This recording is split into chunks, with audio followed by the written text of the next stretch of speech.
So hello everyone, my name is Johanna Conterio. I am a historian of modern Russia.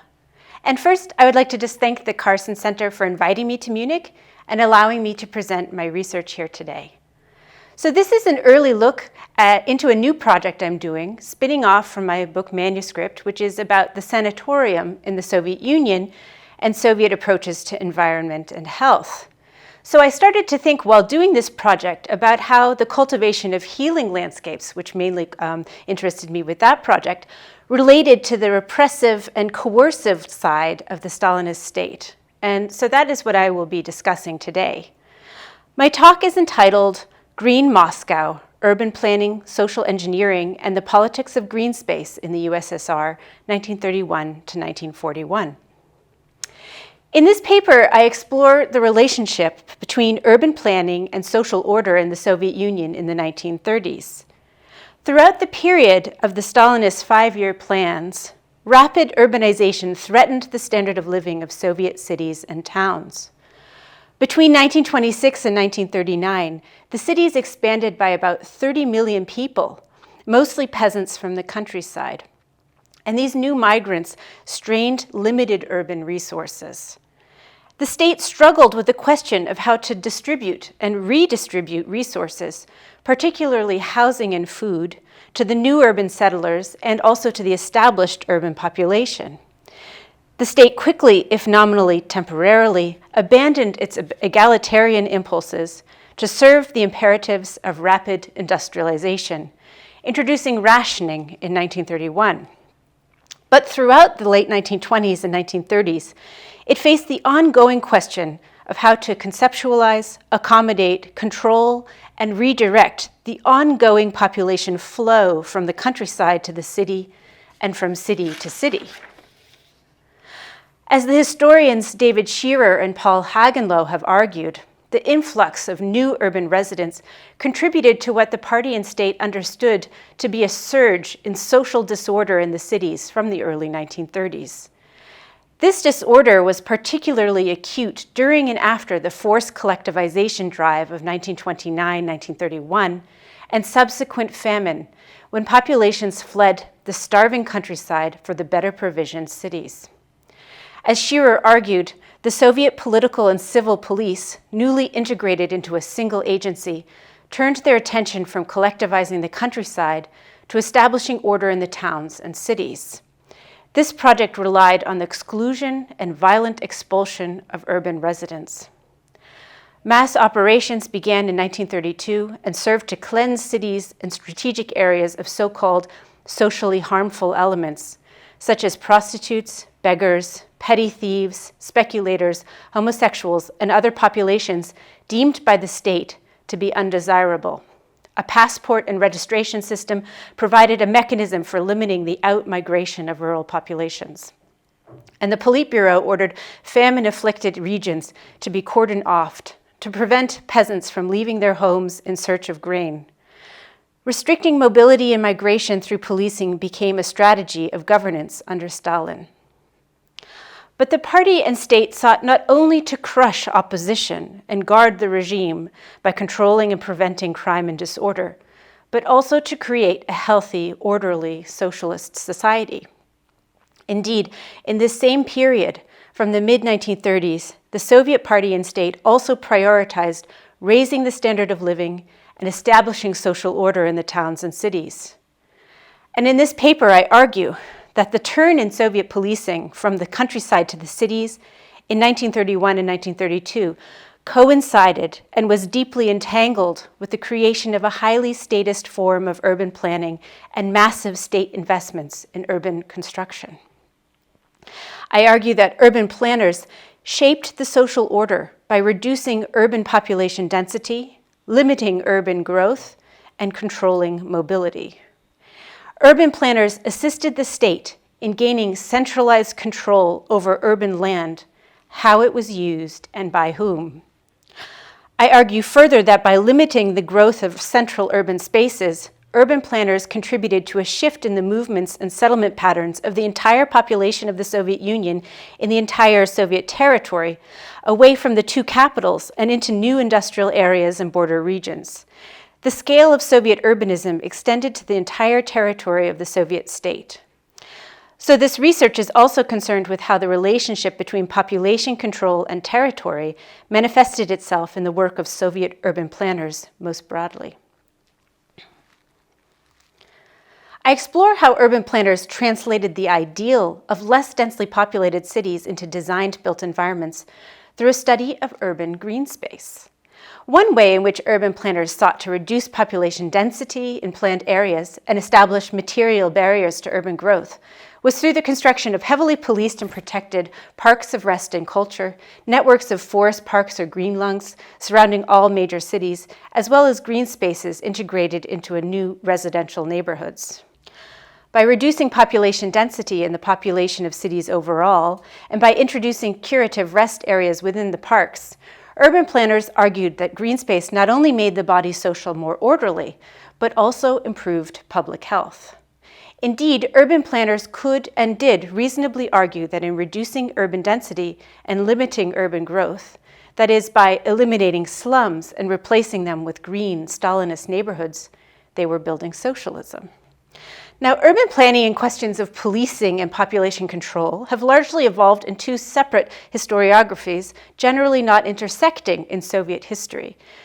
While the connection between these two topics may seem obvious to some historians, say students of Haussmann's reform in 19th century France, or students of public housing and highway development in post-war American cities, this study brings these two debates into discussion for the first time in Soviet historiography. And in this paper, I rethink the role of Soviet urban planners, many of whom, alongside architects, still enjoy a certain aura in the popular and scholarly imagination as radical humanist visionaries who became victims of Stalinism. Here we see them instead leading projects of social control and surveillance, even before the Stalinist takeover of planning and benefiting from that takeover. The study builds on the work of historian Stephen Kotkin, who in his classic study Magnetic Mountain provided a spatial component and orientation at the local level to such topics as industrialization, mass population movements, and the terror, which historians still too often only study through texts with no attention to space. I seek to build on Kotkin's work here and show in greater detail what he called the urban geography of Stalinist repression. So in my paper today, I will begin with a brief introduction to the urban context of the 1930s in the Soviet Union before I turn to a discussion of planning and the cultivation of urban green space, focusing in this case on the example of Moscow.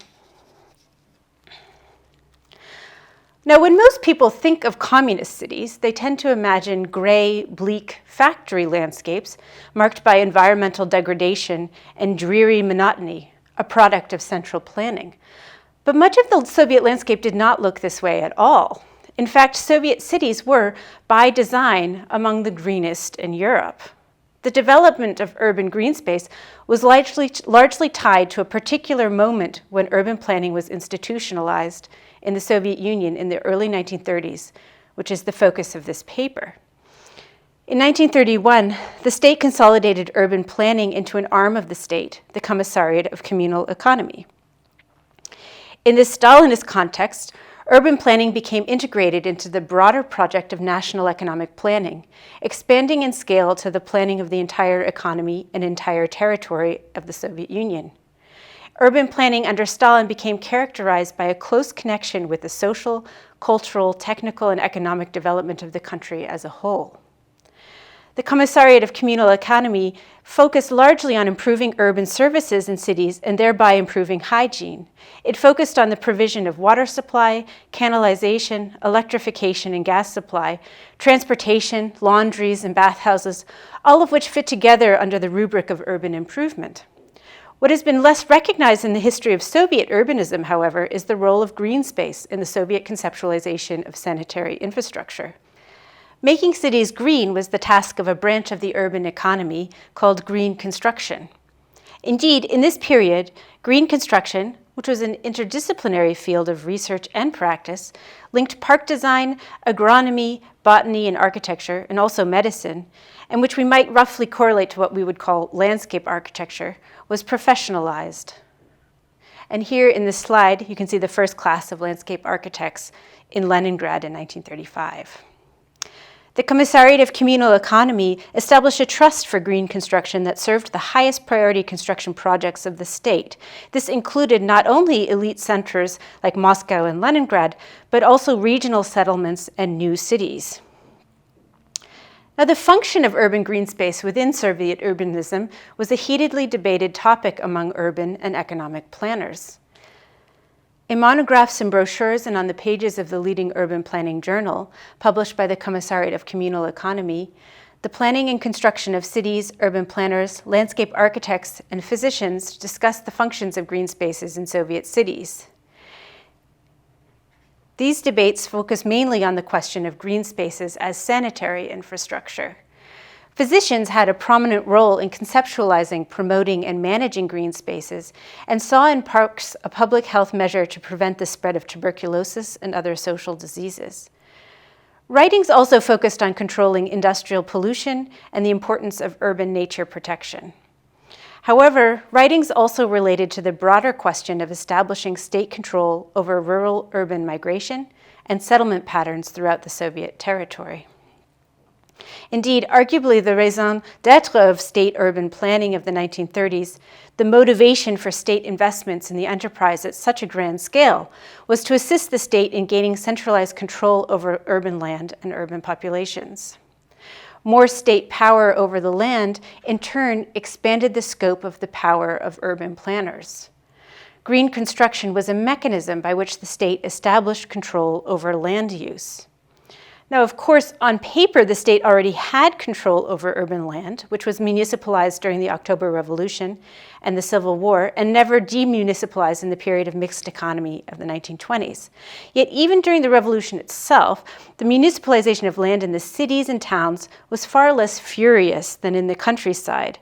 In the cities, the focus was more often on the buildings and infrastructure that occupied land than on the land itself.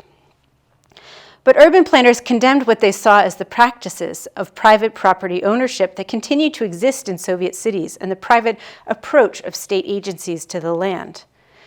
In an editorial in 1935, the editors of the journal argued that despite the elimination of private property, agencies approached land as private owners would, ignoring the plan. This was an anti-state agency.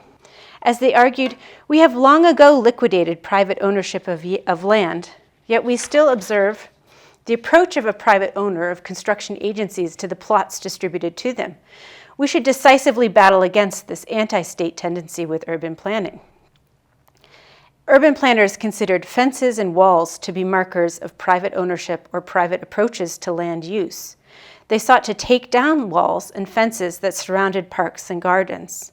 Such vulgar markers of private ownership of land stood in marked contrast to the ideal of state ownership of land and the cultivation of accessible green space. As the prolific urban planner P. Kovalskaya wrote in 1930, green space was for broad social use. Green construction was an important method of integrating plots of land that were formerly under private land ownership.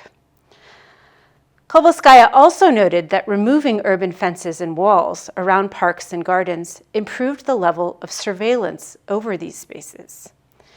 As she wrote, removing fences increases the visibility of the garden and strengthens societal control, which influences less conscious visitors. She called fences an optical obstacle and argued that they should be expelled from the socialist city, along with dark courtyards and rubbish heaps. It should be noted that she wrote these words in 1930, so before the new turn to urban policing discussed earlier. Early in the 1930s, removing park and city walls was an important marker of the elimination of private property and the renewed strength of the state. The removal of walls and the development of land formerly under walls, either as green space or as expanded road space, was a pattern that continued throughout the 1930s. So during the reconstruction of Moscow in 1935, for example, the walls of Chinatown, depicted here, which was a historic site of trade and illicit activity as well, were removed.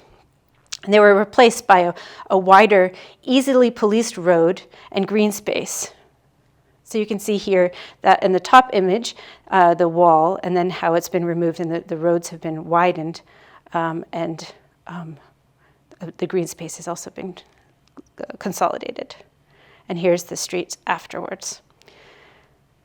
Consolidating existing pieces of land into green spaces helped to establish state control over land, but this did not in itself influence the conditions of overcrowding and congestion that existed within residential buildings or on the streets. The conditions of overcrowding and congestion was determined by the flows of population.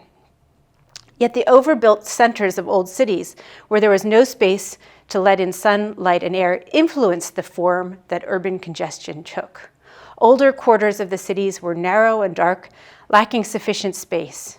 As urban planner Kovalskaya argued, quote, "The most negative elements of large cities, the narrow, dark courtyards, the wells to which cling bad air, are the result of the unsystematic construction of the past and the exploitation of every scrap of land, and must immediately vanish and leave no trace." The point was also made famously by Stalin at the 17th Party Congress. Urban planners struggled to define terms by which the built environment might do more to facilitate a less dense urban form, whether through new construction or reconstruction. One solution was the design of larger and more open new neighborhoods. Urban planners hoped to create what they called spaciousness in cities. In 1933, one urban planner wrote about the spaciousness of a neighborhood, asking, "What is spaciousness?" He defined spaciousness as the relationship between the amount of land covered by buildings and land left as free and open. He argued that the area of green space in a residential block should be at least 50% of the total area. He raised what he explicitly called the question of population density, measured in people per hectare, as an aspect to consider in the creation of spaciousness. He argued that controlling population density should become an objective of the urban planner. As the cities expanded, he argued, they should become less densely populated, adjusting over time to a uniform density in the entire city of 400 people per hectare. Indeed, as this slide shows, the development of the city was characterized by a reduction in urban population density, by the emptying out of buildings. Spaciousness was usually discussed in terms of green spaciousness, however. Greenery would fill in the space opened up by urban planning in residential neighborhoods. Creating spaciousness also meant building vertically instead of horizontally. The provision of green space to residential neighborhoods was translated into construction norms for the city.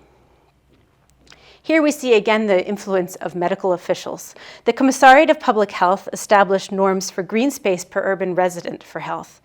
Within residential areas, the most frequently cited norm of green space was 20 square meters per person. Urban planners made comparisons to green norms in other European cities, such as London and Berlin, and aimed to make their cities greener. Green space also had the function of reducing the amount of migration and movement both within and between cities.